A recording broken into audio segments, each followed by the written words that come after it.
Today marks the 8th anniversary of the death of Russian lawyer Sergei Magnitsky, a man who gave his life trying to fight the corruption that he saw taking over Russia.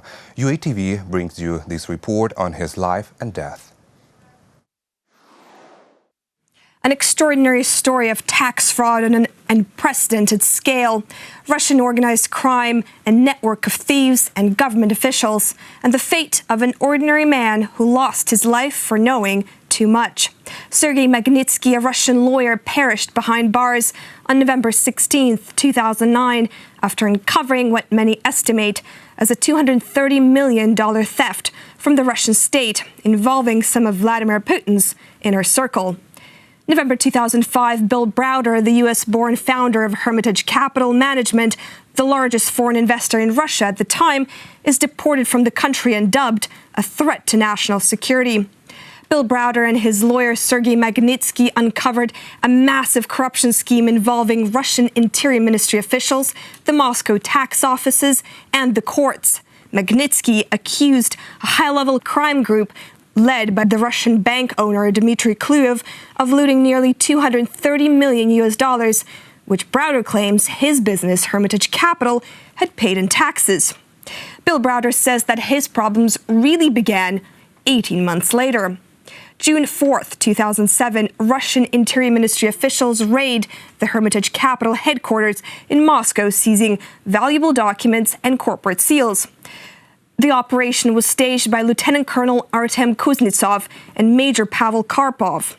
December 2007, Sergei Magnitsky's investigation leads him to Dmitry Kluyev. How did this work? Using this paperwork, 3 of Hermitage Capital's subsidiaries were fraudulently re-registered. Then, after a series of pseudo-lawsuits through the Russian courts, substantial tax rebates were approved, the money from which was funneled into the Universal Savings Bank, owned by Dmitry Kluyev. Sergei Magnitsky put together all of the details of the $230 million theft and reported to the authorities. November 24, 2008, Sergei Magnitsky is detained on suspicion of tax evasion. Magnitsky's arrest is questionable, to say the least. Who detained him? According to Bill Browder, it was the same officials Magnitsky testified against, and the same officials he suspected of carrying out one of the largest tax frauds in Russian history. Sergei Magnitsky was held in jail for 358 days. He left a detailed handwritten account of what he had to endure. Bill Browder included parts of Magnitsky's account during a testimony before the U.S. Senate Judiciary Committee this summer.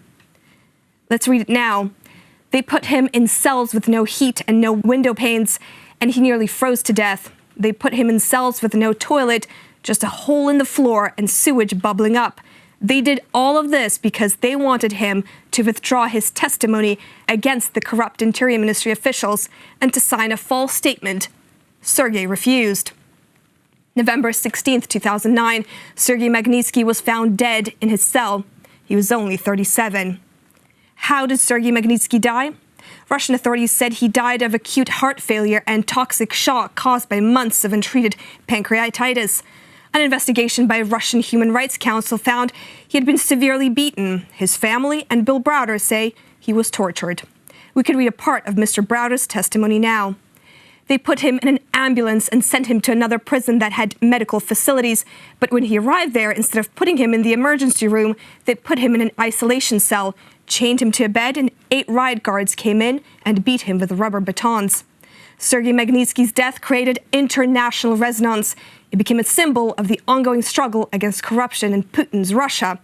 December 2012, the U.S. Congress adopts the Magnitsky Act. It allows Washington to withhold visas and freeze finances belonging to Russian officials suspected of being involved in human rights violations. Russian authorities have been trying to repeal the Magnitsky Act for years with no success. Kremlin leader Vladimir Putin continues to deny involvement in Magnitsky's murder to this day.